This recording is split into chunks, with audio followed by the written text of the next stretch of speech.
Chapter पढ़ते हैं अपन fraud management and internal audit.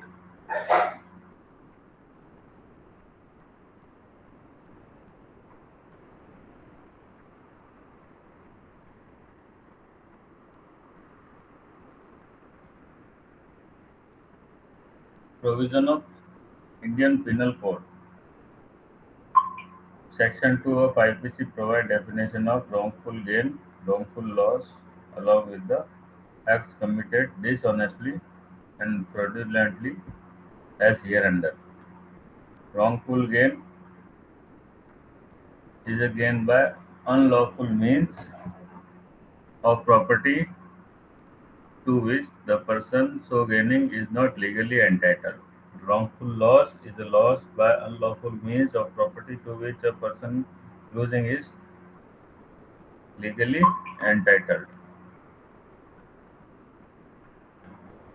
तो ये रॉन्गफुल गेन और रॉन्गफुल लॉस की डेफिनेशन है। इसमें कुछ भी नहीं समझना है। ये सारी जो डेफिनेशन है वो आईपीसी में दी हुई है। जो आईपीसी की डेफिनेशन है मोस्टली वही डायरेक्टली कोर्ट में मानी जाती है। डिसऑनेस्टी क्या होती है? whoever does anything with the intention of causing wrongful gain to one person or wrongful loss to another person is said to do that thing dishonestly. ये तो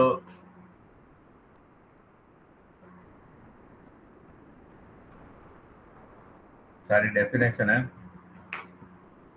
जो आपको पढ़नी पड़ेगी। डिसऑनेस्टी वाले थोड़ी कम आती है, फ्रॉड वगैरह की, फॉर्जरी की डेफिनेशन थोड़ी ज़्यादा आती है। Fraudulently, a person is said to do anything fraudulently if he does that thing with intent to defraud but not otherwise. Dishonesty के अंदर क्या है कि कोई भी आदमी रॉन्गफुल गेन या रॉन्गफुल लॉस अगर किसी को करता है तो वो डिसऑनेस्टी कहलाती है।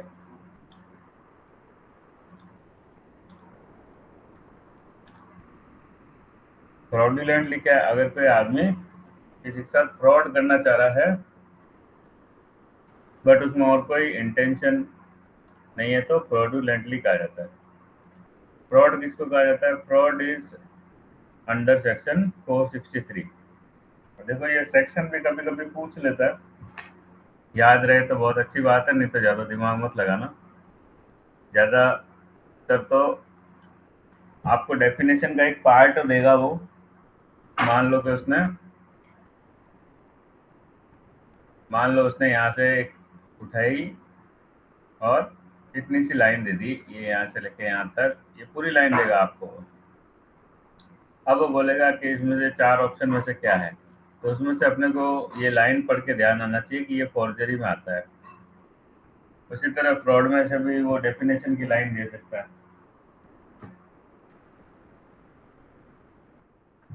तो इस तरीके के क्वेश्चन आते हैं, लेकिन इस सेक्शन में से आते जरूर है। फ्रॉड क्या है? सेक्शन 463 ऑफ आईपीसी के अंदर, आईपीसी मतलब Indian penal code, provides an intention to deceive. Deceive की डेफिनेशन धोखाधड़ी करना। तो जिसका एक इंटेंशन हो डिसीव करने के लिए, whether it is from expectation of advantages, या तो उससे पार्टी से कोई एडवांटेज लेने के लिए या फिर किसी और मकसद के लिए। जिस भी तरीके से हो, अगर कोई धोखा देता है किसी को तो वो फ्रॉड कहलाता है। फॉर्जरी क्या है? Forgery under section 463 of IPC provide that whoever makes any false document, यहाँ पे थोड़ा आपको ध्यान रख के जाना पड़ेगा क्योंकि फॉर्जरी वाला फ्रॉड का तो फिर भी कम आता है, ये वाला तो बहुत ज़्यादा आता है फॉर्जरी वाला।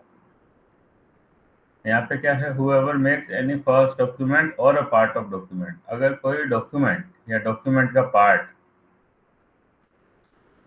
with intent to cause damage or injury to the public or any other person, or to support any claim or title, or to cause any person to part with property, or to enter into any express or implied contract, or with intent to commit fraud, or that fraud may be commits forgery. इसका क्या है, कोई भी आदमी अगर, तो इसमें मोटा मोटा आपको याद रखने के लिए तो ये चीज नोट करनी पड़ेगी कि फॉर्जरी किसको कहते हैं। कोई भी आदमी धोखाधड़ी वगैरह कुछ भी करने के लिए, कोई भी एनी फॉल्स डॉक्यूमेंट और पार्ट ऑफ डॉक्यूमेंट, ये इसमें की वर्ड है। अगर ये याद रख लोगे तो भी क्वेश्चन निकल जाएगा। एनी फॉल्स डॉक्यूमेंट और पार्ट ऑफ डॉक्यूमेंट, उसको फॉर्जरी बोलते हैं। With intent to cause damage और इंजुरी टू पब्लिक, पब्लिक को डैमेज या इंजुरी करने के लिए, किसी पर्सन को सपोर्ट करने के लिए या क्लेम करने के लिए, किसी टाइटल के लिए, जैसे उसको मिस्टर इंडिया बनना है या उसको कोई यूनिवर्सिटी की उपाधि चाहिए, उसके लिए उसने फर्जी बनाया है कोई कागज। किसी पर्सन की प्रॉपर्टी या प्रॉपर्टी के हिस्से के लिए उसने कागज फर्जी बनाए हैं, या किसी के साथ कॉन्ट्रैक्ट उसने फर्जी बनाया है, या फिर फ्रॉड करने के लिए उसने कोई डॉक्यूमेंट बनाया है, ये सब फॉर्जरी में आते हैं।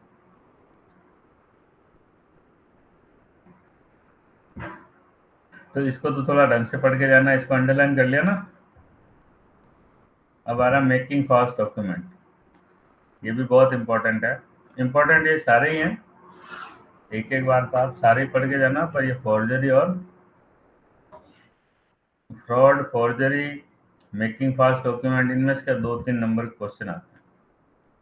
Section 464 of IPC provide that false document बनाना किसको कहा जाता है? Who dishonestly, fraudulently makes sign seal। वहां पे क्या किया था कि उसने वो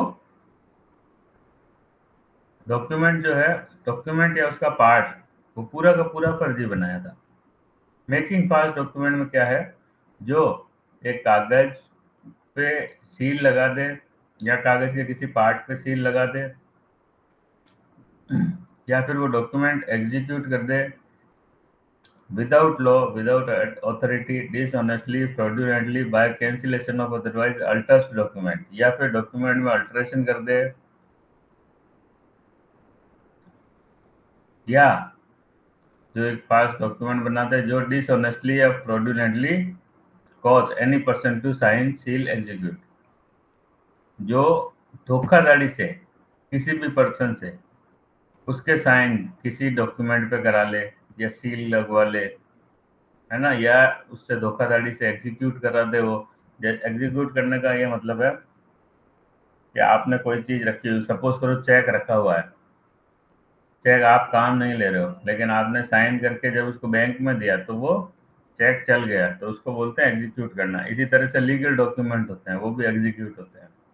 जैसे आपने कोई चीज को विड्रॉ कर दिया, कोई चीज किसी के नाम कर दी, तो वो एग्जीक्यूशन ऑफ डॉक्यूमेंट होता है। तो ये भी बहुत इंपॉर्टेंट है, ये भी आ सकता है। उसके बाद है फैब्रिकेटिंग फॉल्स एविडेंस। इसमें और उसमें फर्क समझ में आ गया ना आपको? उसमें डॉक्यूमेंट पूरा बना रहा है, इसके अंदर साइन सील का मैटर है, मोटा मोटा फर्क ये है। इतना भी याद रहेगा तो आपको दोनों में फर्क पता चल जाएगा, क्योंकि ऑप्शन ए बी में ये कंफ्यूज होते हैं।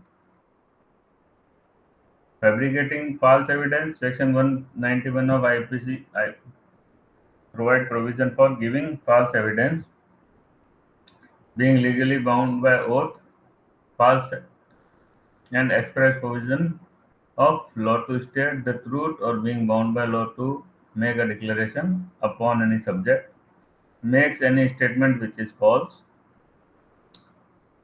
which he either knows or believes to be false, does not believe to be true, is said to give false evidence. The statement is false whether it was made verbally or otherwise। तो कोई भी आदमी अगर जानते हुए legally bound होके शपथ ग्रहण करने के बाद भी झूठ बोलता है या झूठ डिक्लेयर करता है या झूठा स्टेटमेंट देता है, चाहे लिखित में चाहे वर्बली, वो फैब्रिकेटिंग फॉल्स एविडेंस है। सेक्शन 192 क्या कहता है? Whoever causes any circumstances to exist or make any false entry or makes any document containing a false statement may appear in evidence in judicial proceeding to form an opinion upon evidence to entertain an erroneous opinion touching any point of material to the result of such proceeding is said to fabricate false evidence। दूसरा क्या है? कोई भी आदमी किसी भी circumstances में कोई भी फॉल्स एंट्री वगैरह करता है किसी भी जगह, जिससे या फिर कोई फॉल्स स्टेटमेंट देता है जिसमें एंट्री की डेट वगैरह गलत हो, एंट्री का स्टाइल गलत हो, जगह गलत हो, जिससे कि जुडिशरी पे जो जज साहब बैठे हैं उनके जजमेंट पे अगर इफेक्ट पड़ता है या उन जज साहब की जो जजमेंट है उसके अंदर एरर आने की संभावना होती है, तो वो भी फैब्रिकेटिंग फॉल्स एविडेंस के अंडर में आता है। जो सेक्शन 191 और 192 दोनों फैब्रिकेटिंग फॉल्स डॉक्यूमेंट एविडेंस के अंदर है। Provision of civil procedure code.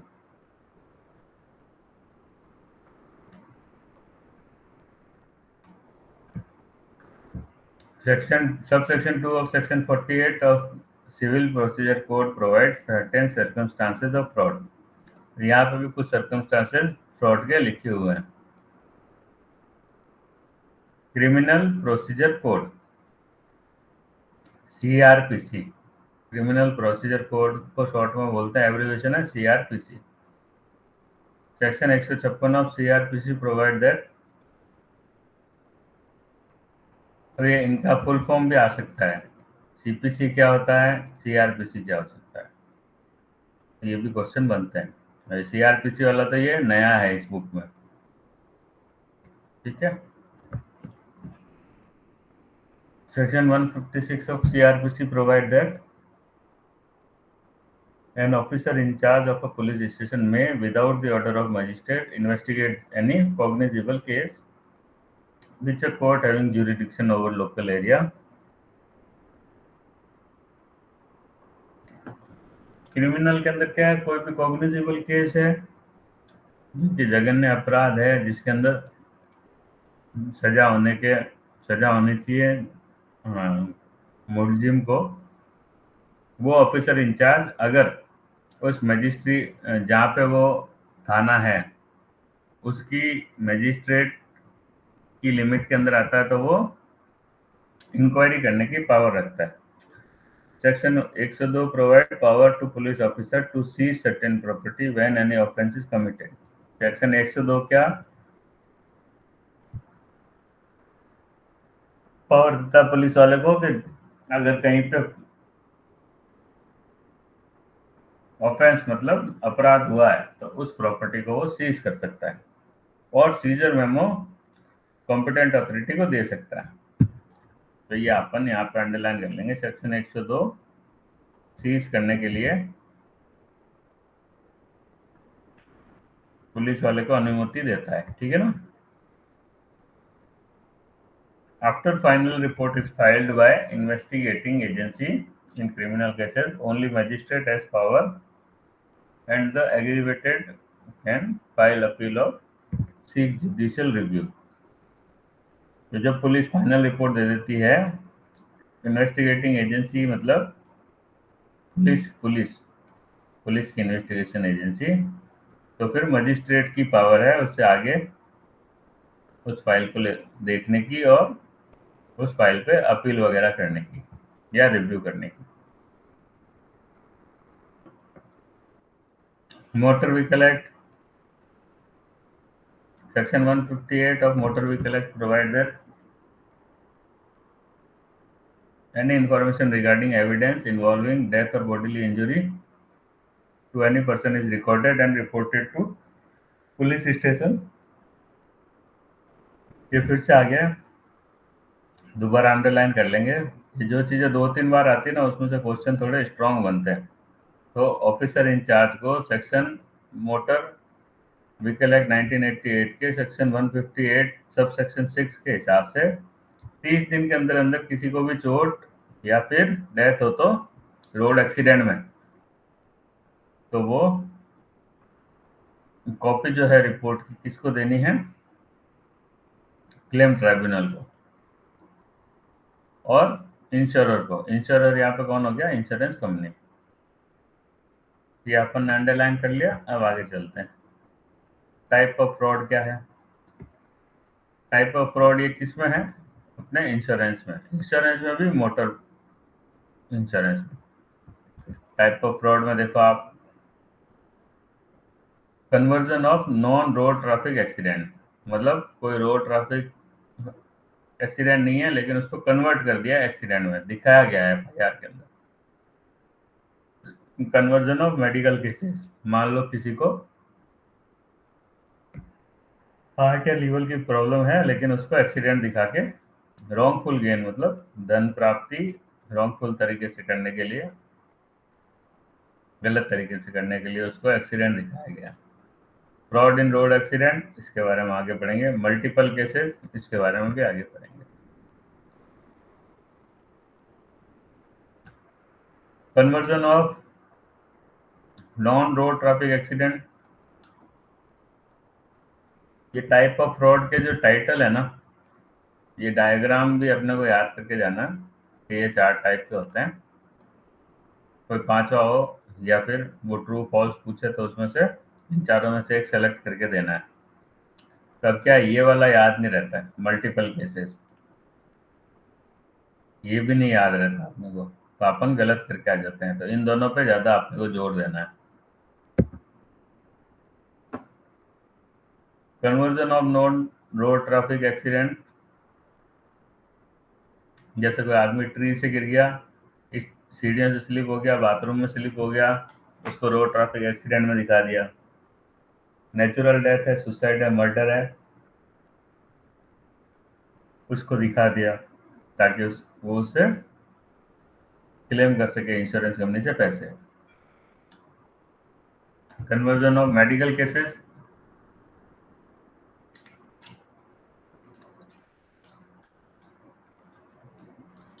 कोई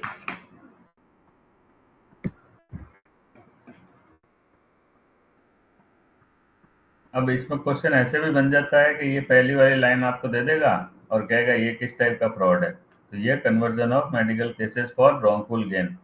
ये टाइटल अपने को याद होना थोड़ा सा जरूरी है। Conversion of medical cases for wrongful gain, इसके अंदर क्या है, किसी की परमानेंट डिसेबिलिटी है, मेडिकल रीजन से या सिंस बर्थ है, या कोई उसको और मेडिकल प्रॉब्लम है, उसको रोड एक्सीडेंट दिखा के पैसे लेना। इन्फ्लेटेड और bogus medical bill and certificate, फर्जी मेडिकल के बिल देके ज्यादा पैसे क्लेम करना। ये दोनों जो है conversion of medical cases for wrongful gain में आते हैं। फ्रॉड इन रोड एक्सीडेंट, ये इस साइड में क्या क्या फ्रॉड आते हैं, इस साइड में आते हैं substitution of uninsured vehicle by insured vehicle. इसका क्या मतलब है सर, ये आप सब लोगों ने देखा है, गाड़ी बदल दी नंबर प्लेट वगैरह करके। कैसे बदलते हैं। हाँ, ये किस में करते हैं, प्री इंस्पेक्शन में। प्री इंस्पेक्शन में, अभी एक ऐसा ही केस पकड़ा भी था। हाँ, बिल्कुल सही बात है आपकी। तो ये फ्रॉड भी fraud in road accident head के अंदर आएगा। Let implication of insured vehicle in case of hit and run, hit and run vehicle था, उसके अंदर जो इंश्योर्ड व्हीकल है वो बहुत ही लेट इम्प्लीकेट किया, मतलब बहुत ही लेट उसको दर्शाया गया।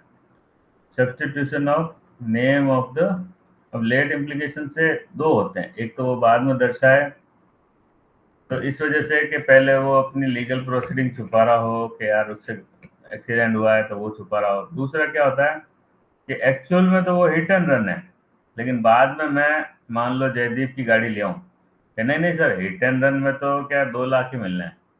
अब प्रॉब्लम ये है कि जयदीप की गाड़ी से हुआ है, जयदीप जी भी कहते हैं कि मेरी गाड़ी से हुआ है, तो वो फिर क्या है कि 2 लाख से बढ़ के सीधा कहाँ चला जाएगा, 10, 15, 20 लाख, जितना भी उस आदमी की कैपेसिटी हो। तो ये late application of insured vehicle है। Substitution of name of the driver, जिसका लाइसेंस नहीं था, तो सिंपल सी बात है, लाइसेंस नहीं होगा तो अपन ने ऊपर क्या पढ़ा है 3-4 बार, लाइसेंस नहीं है तो इंश्योरेंस कंपनी टीपी केस भी डिफेंड कर सकती है। तो आपने वो ड्राइवर चेंज कर दिया, एकदम पोर्ट से पुणे वाले केस की तरह। Addition of names of the person not affected by accident, जिनका उस एक्सीडेंट में कोई लेना देना ही नहीं था, उनको जबरदस्ती चार्जशीट में या जनरल रिपोर्ट में घुसा के उनका भी क्लेम डाल दिया आपने।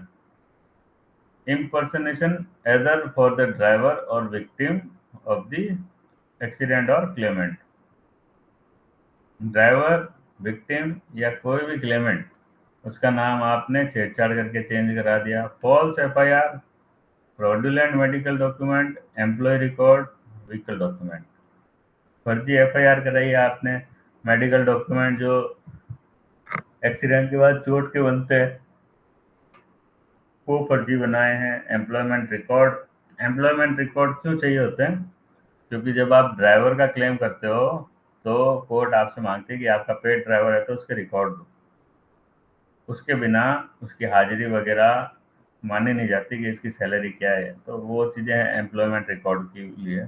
व्हीकल डॉक्यूमेंट, कोई भी व्हीकल डॉक्यूमेंट, आरसी वगैरह, परमिट वगैरह उसके फ्रॉड बना दिए।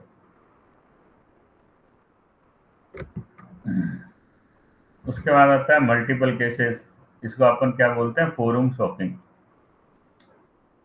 Multiple cases for the same accident at different tribunal और प्लेस और टाइम। अब यहाँ पे ये आदमी क्या कर रहा है कि एक ही एक्सीडेंट के लिए अलग अलग एमएससीटी में अलग अलग जगह और टाइम दिखा के क्लेम डाल रहा है। सपोज करो एक एक्सीडेंट हुआ है उदयपुर में, अब उसका उसने चित्तौड़ में भी डाल दिया, बांसवाड़ा में भी डाल दिया, उदयपुर में भी डाल दिया, 3 जगह उसने एमएससीटी में क्लेम डाल दिया। तो अगर वो हिट एंड रन का भी डालता है और अपन सपोज करें कि 2 लाख रुपए भी कंपनसेशन मिल रहा है, तो उसका कितना हो जाएगा, टोटल 6 लाख, है ना। तो इसका क्रक्स ये है। अब ऐसा कैसे कर पाता है, ऐसा करने के अपन ने 3 रीजन ऊपर पढ़े थे। वो 3 जगह कौन कौन सी 3 जगह क्लेमेंट एमएससीटी में क्लेम डाल सकता है, कौन बताएगा। 3-4 बार पढ़ चुके हैं अपन।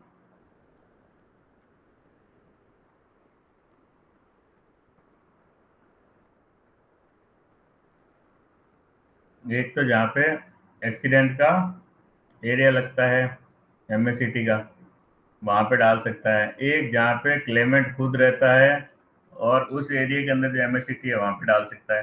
तीसरा, अगर डिफेंडेंट चाहे, डिफेंडेंट मतलब जिस सामने वाली पार्टी पे आप एमएससीटी का केस लगा रहे हो वो जहाँ रहता है, अगर क्लेमेंट राजी हो तो उस जगह भी केस लगाया जा सकता है।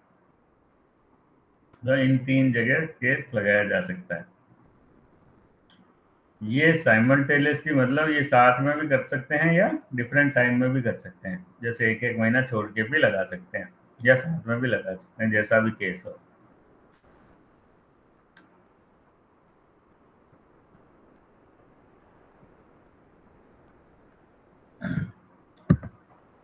ठीक है, तो मोटा मोटा मल्टीपल केसेस में तो ज़्यादा कुछ था नहीं। अब आते हैं अपन, ये तो रोड एक्सीडेंट के फ्रॉड थे। अब है अंडरराइटिंग फ्रॉड। अंडरराइटिंग फ्रॉड के अंदर क्या है, insurance is arrange after loss with convenience of insurer employ. जो इंश्योरेंस कंपनी के एम्प्लॉय हैं उनकी मदद से इंश्योरेंस एक्सीडेंट होने के बाद में उसका इंश्योरेंस परचेज किया जा रहा है यूजिंग फैब्रिकेटेड और बोगस कवर नोट, पॉलिसी या सर्टिफिकेट ऑफ इंश्योरेंस। फर्जी पॉलिसी या कवर नोट जो है उसके द्वारा इंश्योरेंस क्लेम उठाया जा रहा है एमएससीटी में।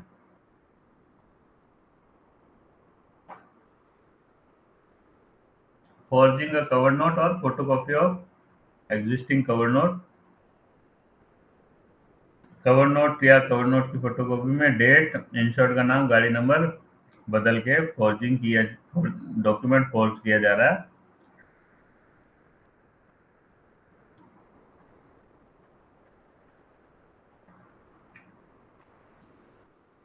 Issuance of antedated cover note, deposit challan received by authorized person of the company। Insurance company द्वारा क्या है, एंटीडेटेड कवर नोट, डिपॉजिट चालान, रिसिप्ट, ये सब जारी किए जा रहे हैं। एंटीडेटेड क्या होता है?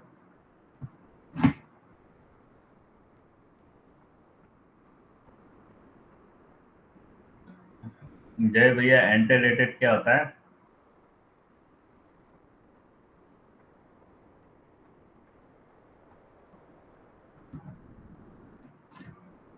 कुछ आइडिया है क्या? नहीं सर, आइडिया तो नहीं है। एक होता है पोस्ट डेटेड, जिसके अंदर आप डॉक्यूमेंट में बाद की डेट डालते हो। एंटीडेटेड की मतलब यह है कि आपने भूतकाल की डेट डाल दी उसमें, पुरानी।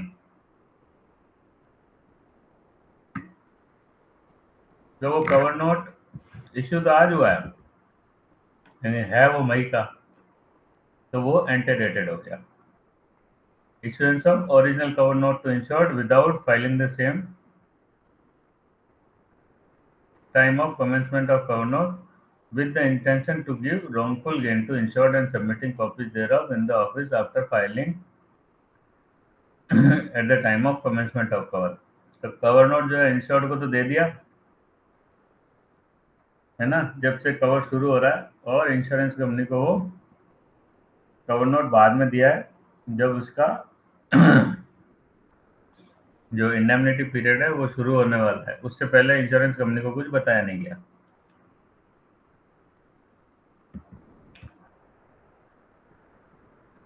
Misuse of signed blank cover note. Blank cover note sign करके अगर फेथ पे दिए गए हैं एजेंट को, और वो उसका मिसयूज कर लेता है। कौन कौन कर लेता है? Agent, dealer, RT agent, by the development officer या ब्रांच मैनेजर। तो कवर नोट कौन साइन कर सकता है? डेवलपमेंट ऑफिसर या ब्रांच मैनेजर।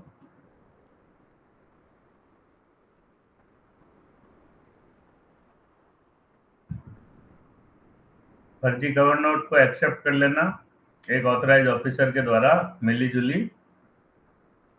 भक्ति के अंतर्गत, due to gross negligence. Gross negligence उसको पता है, लेकिन वो मिली भगत के अंदर फर्जी डॉक्यूमेंट या गलत कवर नोट एक्सेप्ट कर रहा है, तो ये भी एक अंडरराइटिंग फ्रॉड के अंदर आता है।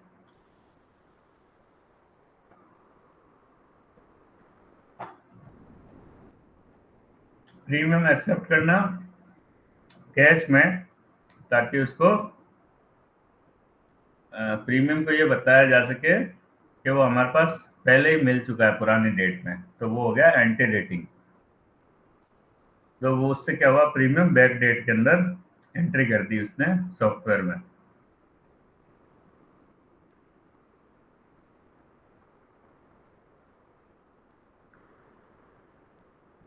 प्रीमियम उसने एक्सेप्ट किया है किसी भी एम्प्लॉय ने बैक डेटेड चेक का या थर्ड पार्टी चेक का। थर्ड पार्टी चेक का क्या मतलब हो गया? मेरा इंश्योरेंस है तो मेरा चेक नहीं है, वो चेक जो है मैंने जयप्रकाश जी से लेके दिया है, और वो भी बैक डेटेड है। तो थर्ड पार्टी चेक से क्या होता है?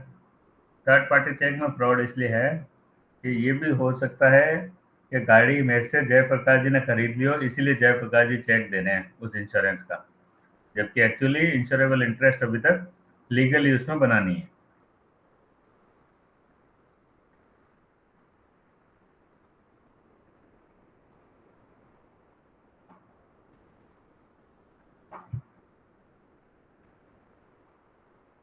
ऐसी डेट का चेक देना जानबूझ के जो कि पता है कि वहां पे बैंक उसको डिसऑनर ही करेगा, मतलब वो चेक भुनेगा ही नहीं, रिजेक्ट होगा, बाउंस होगा।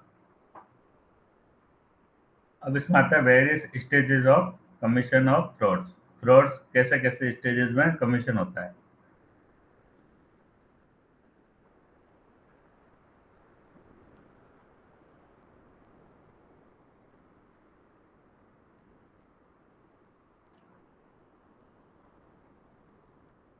तो पहले तब होता है अंडर राइटिंग के टाइम, जब आपको वो पॉलिसी बेचनी है उस टाइम पे फ्रॉड होता है। कैसे होता है कि आपको पता है कि वो गाड़ी ऑलरेडी डैमेज है, एक्सीडेंट हो चुका है, फिर भी उसका उसको अब आप कवर दे नहीं सकते, इंश्योरेंस कवर, लेकिन आप उसको फर्जी कवर नोट बना के, फर्जी पॉलिसी बना के, या गलत एंटीडेटेड चेक वगैरह प्रीमियम पुराना लेके, जैसे भी उसकी पॉलिसी इश्यू कर दो।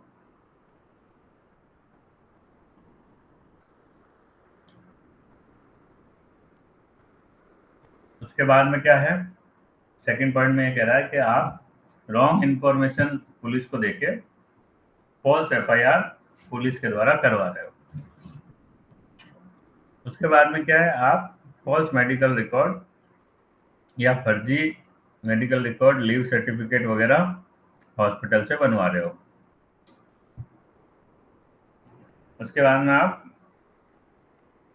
फॉल्स सर्टिफिकेट बना रहे हो एक मेडिकल प्रैक्टिशनर से, परमानेंट टोटल या पार्शियल डिसेबलमेंट, या आपकी उंगली टूटी लेकिन पूरे हाथ का आप उसके अंदर सर्टिफिकेट बनवा दो।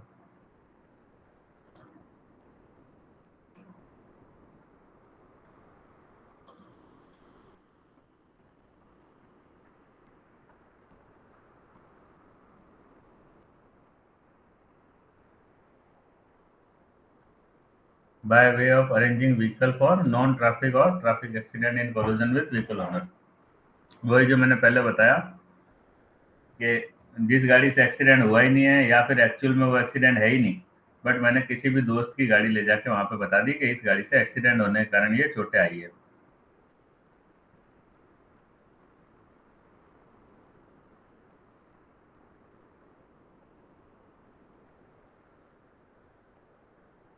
By way of arranging bogus employment certificate, मतलब नौकरी का फर्जी सर्टिफिकेट, टैक्स रिसिप्ट, फर्जी आरसी, या ड्राइविंग लाइसेंस, एज सर्टिफिकेट वगैरह ये दिया जा रहा है। By way of furnishing wrong information in application for compensation filed in MSCT. MSCT वगैरह के अंदर रॉन्ग इंफॉर्मेशन दी जा रही है। किस चीज के बारे में, dependency, occupation, income, age, injury, accident या इम्पर्सनेशन, इन सब की रॉन्ग स्केल पे चला जाएगा। अगर उसको 2 लाख मिलना था तो वो उसको 10 लाख बनाने की कोशिश कर रहा है।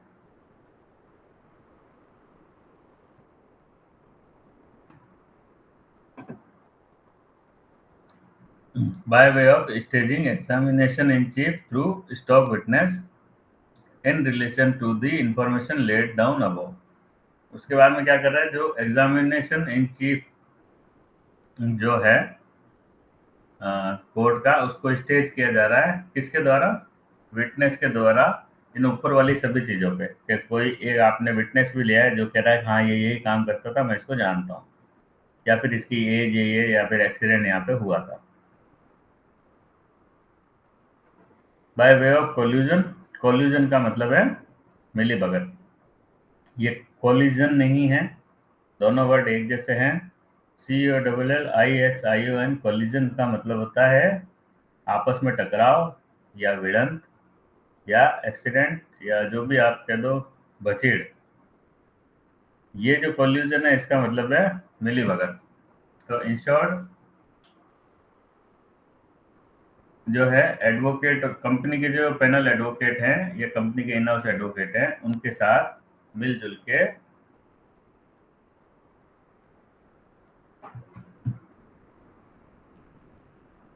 फ्रॉड कर रहा है।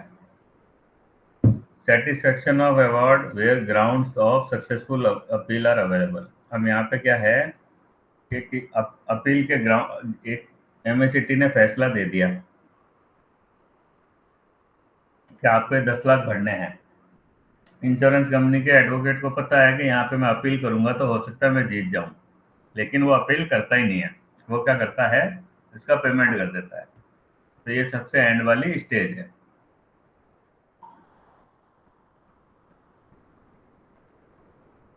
उसके बाद में आ गया आइडेंटिफिकेशन ऑफ फ्रॉड। आइडेंटिफाई कैसे करेंगे?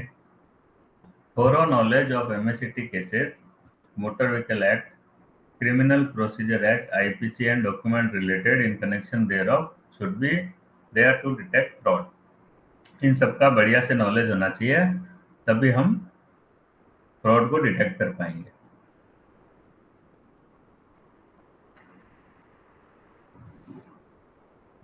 यहाँ पे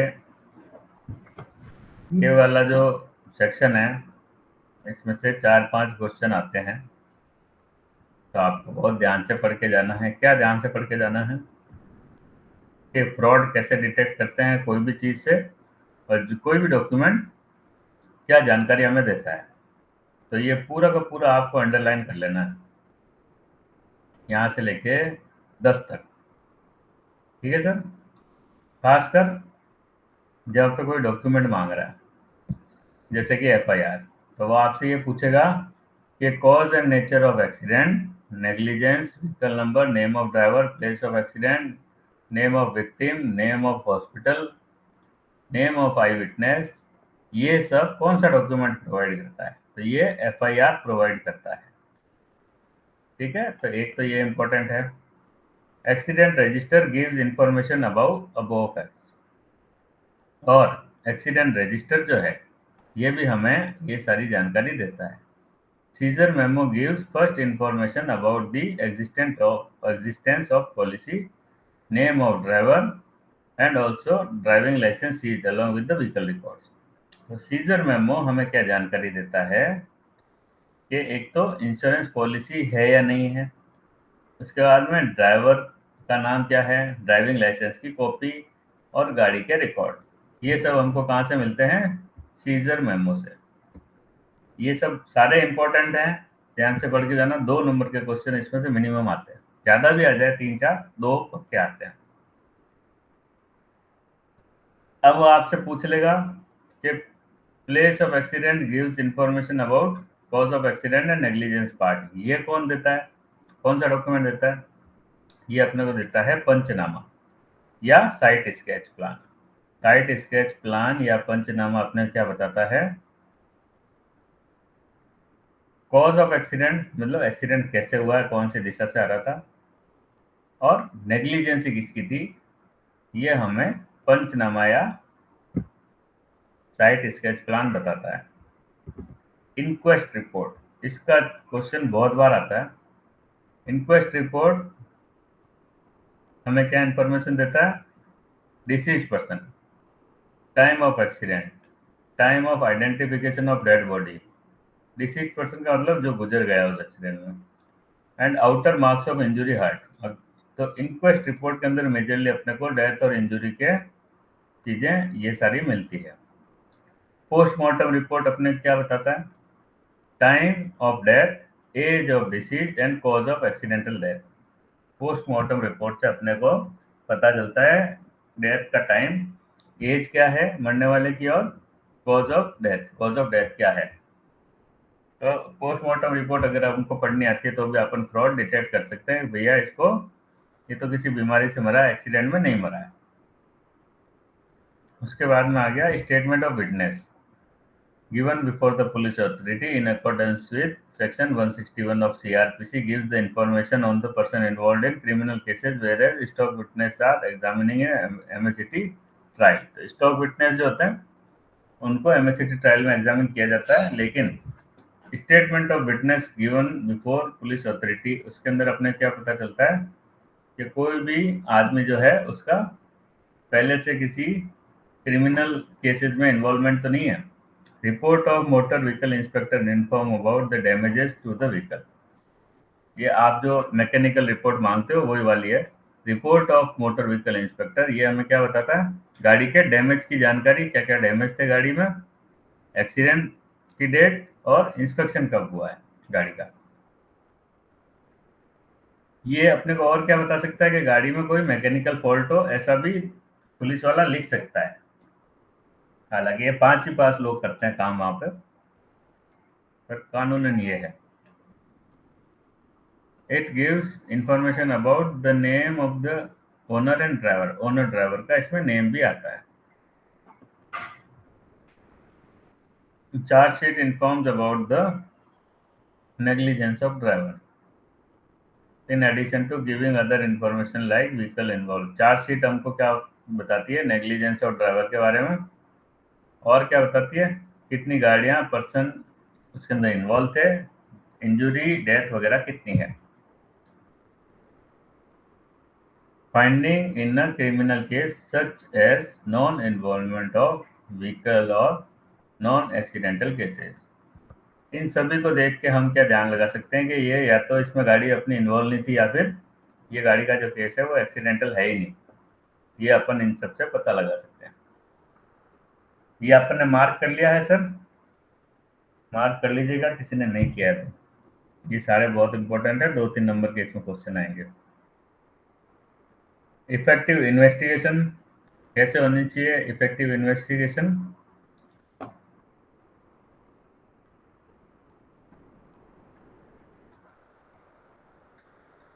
ये सारे जो डॉक्यूमेंट है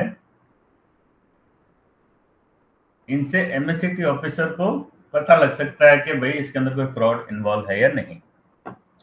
तो इफेक्टिव इन्वेस्टिगेशन अपने को करवानी चाहिए जिससे वाइटल फैक्ट और सच्चाई जो है केस की सामने आ सके।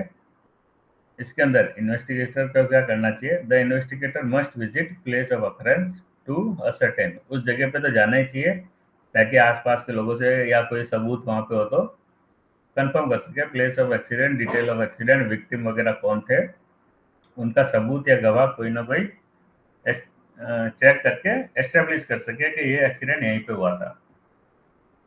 उसके अलावा कब करनी चाहिए? तो तुरंत, immediately after information of accident is made through any source.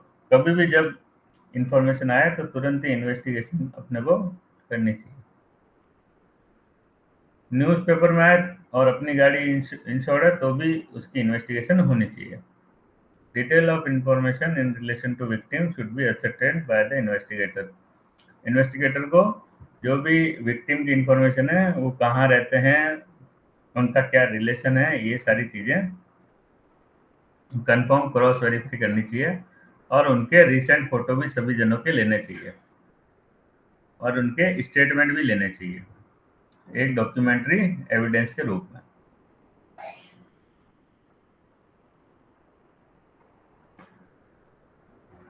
इसके अलावा इन्वेस्टिगेटर को क्या लेना चाहिए? इन्वेस्टिगेटर को ऑफेंसिंग मतलब जिस गाड़ी ने एक्सीडेंट किया है उसकी डिटेल, ड्राइवर की डिटेल, आरसी पर्टिकुलर वगैरह सारे वेरीफाई करने चाहिए ताकि अर्ली स्टेज पे फ्रॉड हो तो डिटेक्ट हो जाए, बाद में वो गाड़ी चेंज ना कर पाए।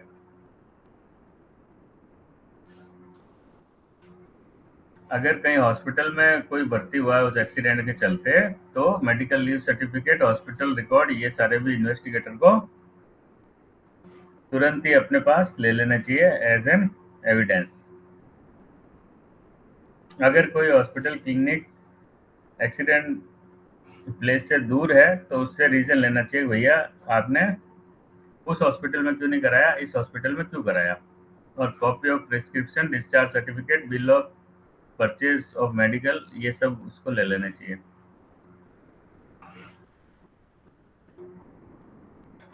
Identification of fraud is also possible if investigation is arranged with modern technology। जैसे कि वीडियो या फोटोग्राफी करते हैं उससे भी आइडेंटिफिकेशन ऑफ फ्रॉड हो सकता है।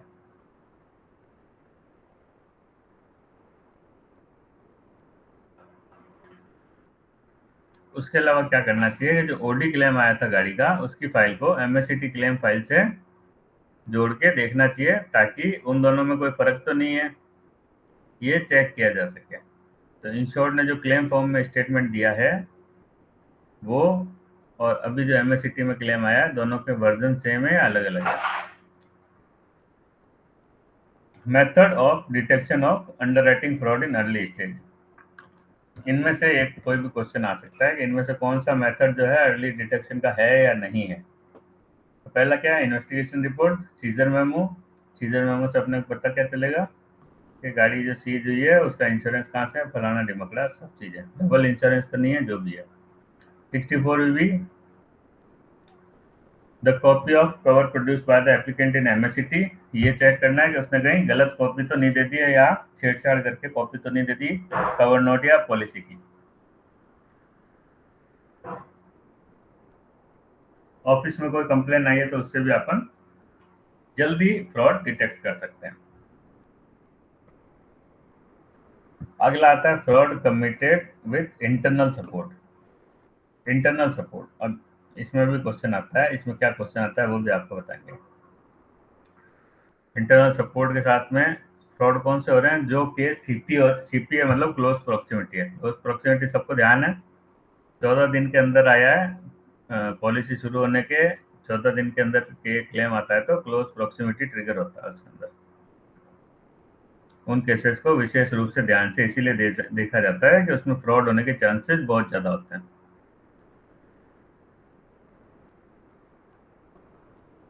तो सीपी केसेस में इन्वेस्टिगेशन मस्ट करवानी चाहिए,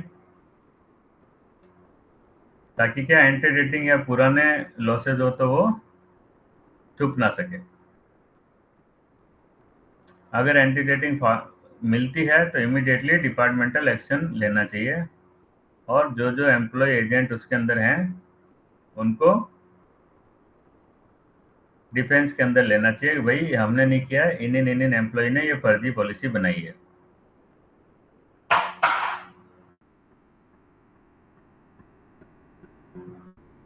In such cases, the cover note issuance authority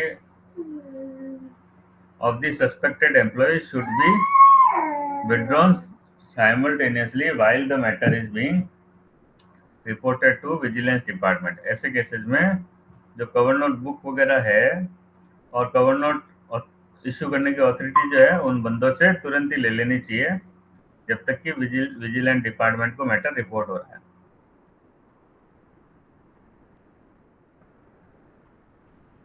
उसके बाद में उनके ऊपर फ्रॉड ट्रायल का लेवल भी डिस्पोज किया जाना चाहिए कंपनी के द्वारा, एस्टेब्लिश करके क्या policy cover note other document initiating departmental action, departmental action को लेते हुए। तो ये इंटरनल सपोर्ट से हो गया कि भाई किसी एजेंट ने या आपके खुद के एम्प्लॉय ने गलत बीमा उसको दे दिया है। Fraud committed by outsider, FIR should be lodged before the competent police authority. In case police authority does not take cognizance of it, complaint should be made to judicial। अगर FIR नहीं करती है पुलिस अथॉरिटी तो judicial authority के पास में हमको जाना है। Specific pleas on the issue should be raised in written statement itself. If detected at later stage, it should be raised through additional petition before May। अगर हमने जो केस लगाए हैं वो रिटर्न स्टेटमेंट के हिसाब से रेज करना चाहिए, और लेटर स्टेज पे अगर ये डिटेक्ट हुआ है तो अलग से उसका केस हमको फाइल करना चाहिए कि भाई ये हमारे साथ में फ्रॉड हुआ है। अवेलेबल एविडेंसेस जो है वो एमएससीटी को अपने को प्रोड्यूस करने हैं। जो भी एविडेंसेस, चाहे वो डॉक्यूमेंट हो, इन्वेस्टिगेटर की रिपोर्ट हो, इन्वेस्टिगेटर खुद हो कि हाँ मैंने जाके चेक किया है, और इंश्योरेंस कंपनी का ऑफिसर हो जिसने या तो फर्जी काम किया है या अब वो एडमिट कर रहा है कि हाँ ठीक है मैंने किया है, तो उसको भी अपने को पेश करना है।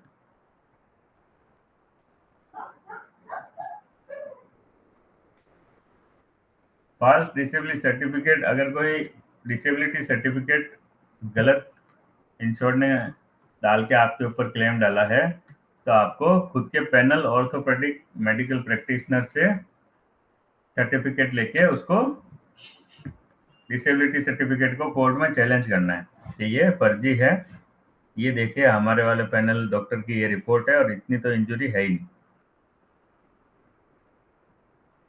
अगर फ्रॉड डिटेक्ट हुआ है जब कोर्ट ने अवार्ड दे दिया उसके बाद, तो सेम कोर्ट की नॉलेज में अपने को लाना है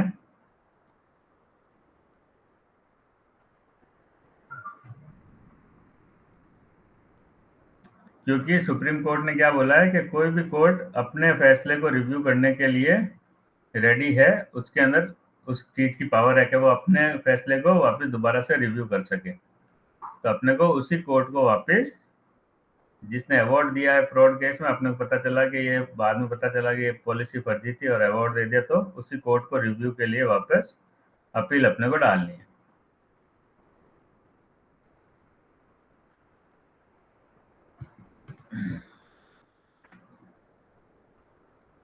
और किस टाइप के होते हैं fraud? Fraud bye facilitating agency, जिनको आपने कवर नोट वगैरह ऑनलाइन बीमा काटने की सुविधा दे रखी है, वो करते हैं। एडवोकेट करते हैं, पुलिस करती है। ये सारे जो है आउटसाइडर के फ्रॉड है। तो अब आपसे ये पूछ सकते हैं कि इनसाइडर के फ्रॉड कैसे होते हैं?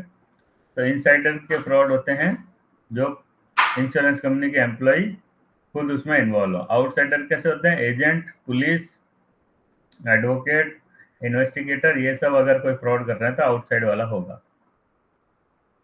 Fraud in motor TP claim. TP claim में क्या होता है? Reason for claim occurrence, the time span between date of accident and filing of case.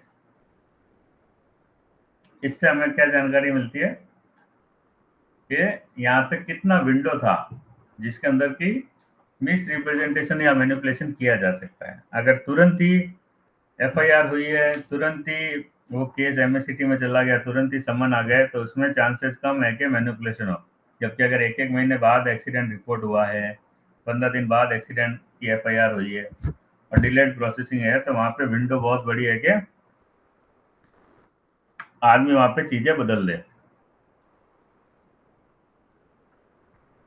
30 day वाला आपको पता है कि मोटर व्हीकल एक्ट बोलता है कि पुलिस स्टेशन का ऑफिस इंचार्ज 30 दिन के अंदर अंदर इंश्योरेंस कंपनी को और एमएससीटी को सूचना दे एक्सीडेंट के बारे में।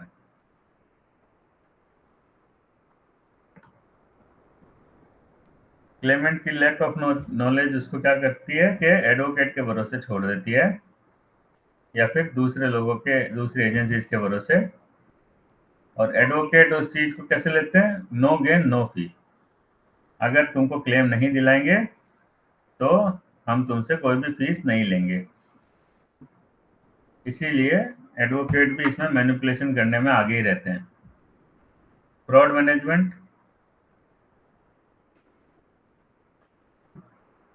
अपने को क्या है? ओनली जेन्युइन क्लेम देना है, इसलिए फ्रॉड मैनेजमेंट बहुत ही जरूरी है।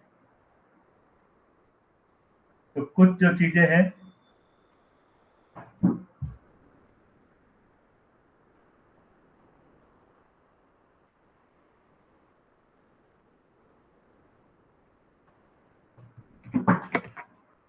जो हमें डॉक्यूमेंटेड प्रूफ रखने चाहिए, किस हिसाब से, ताकि अपन केस को डिफेंड कर सकें, फ्रॉड को डिटेक्ट कर सकें। उसमें क्या क्या? फोटोग्राफ, विटनेस की statement, identity of Clement and witness,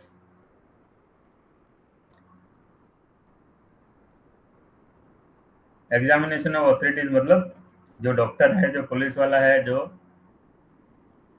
advocate है, उनका नेचर क्या है।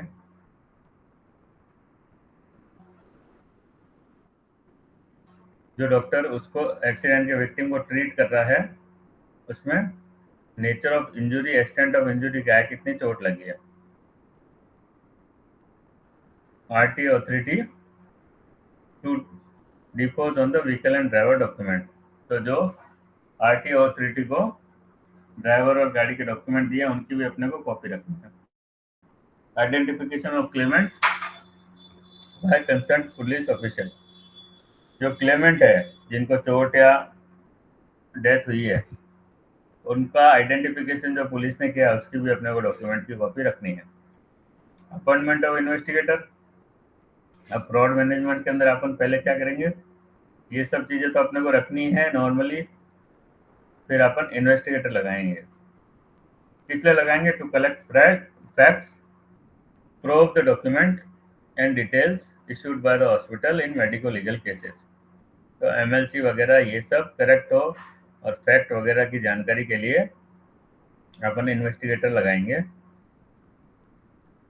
दूसरा, photograph of victim.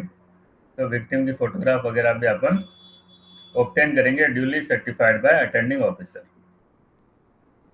Panchnama and seizure report, इन सब में क्या होता है, एक्सीडेंट साइट की डिटेल, कॉज ऑफ एक्सीडेंट, और पुलिस ने जो जो डॉक्यूमेंट लिए हैं डीएल आरसी वगैरह ये होंगे, तो इसकी एक कॉपी अपने को लेनी है। आइडेंटिटी ऑफ विटनेस, विटनेस कौन था, क्या था, किस कैपेसिटी में था, वो अपने को पता करना है और उन विटनेस को आइडेंटिफाई करके अपने को रख लेना है। उसके लिए अपने क्या चाहिए, पीएम या इंक्वेस्ट रिपोर्ट, इन सब से अपने को पता चलेगा date of accident, age of victim, cause of death. Motor vehicle inspection report, इससे अपने को डैमेज पता चलेंगे, owner, driver, cause of accident, ये सब पता चलेगा। और चार्जशीट भी अपने को स्टडी करनी है।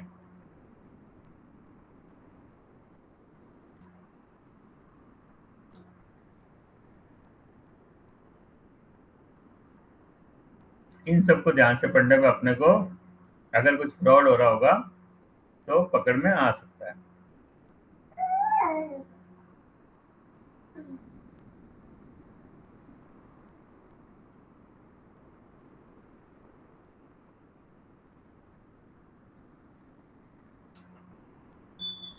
उसके बाद में अपने को एडवोकेट से भी फॉलोअप लेना है ताकि अपने को ये इंश्योर हो सके कि एडवोकेट जो है अप्रोप्रिएटली अपना केस डिफेंड कर रहा है। उसके बाद में ये तो आ गया अपना एक। उसके बाद में vigilance by insurer. Vigilance by insurer का मतलब हो गया इंश्योरर की जागरूकता। ये क्या है, की टू प्रोटेक्ट फ्रॉडुलेंट क्लेम, ये सबसे बड़ी की है फ्रॉडुलेंट क्लेम से बचने के लिए।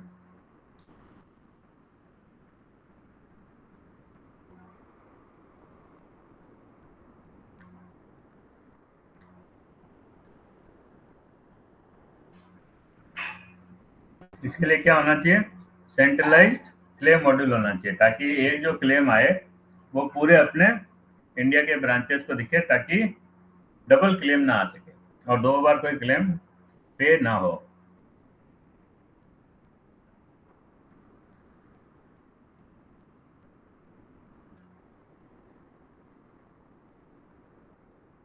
उसी तरह एक ही पॉलिसी पे दो क्लेम आए तो वो भी पैन इंडिया को पता चले, क्योंकि ये भी हो सकता है कि एक आदमी एक एमएससीटी में क्लेम लगा रहा है और दूसरा क्लेम इसी क्लेम एम्प्लॉयर के अगेंस्ट भी उसमें लगा दे सिविल कोर्ट के अंदर।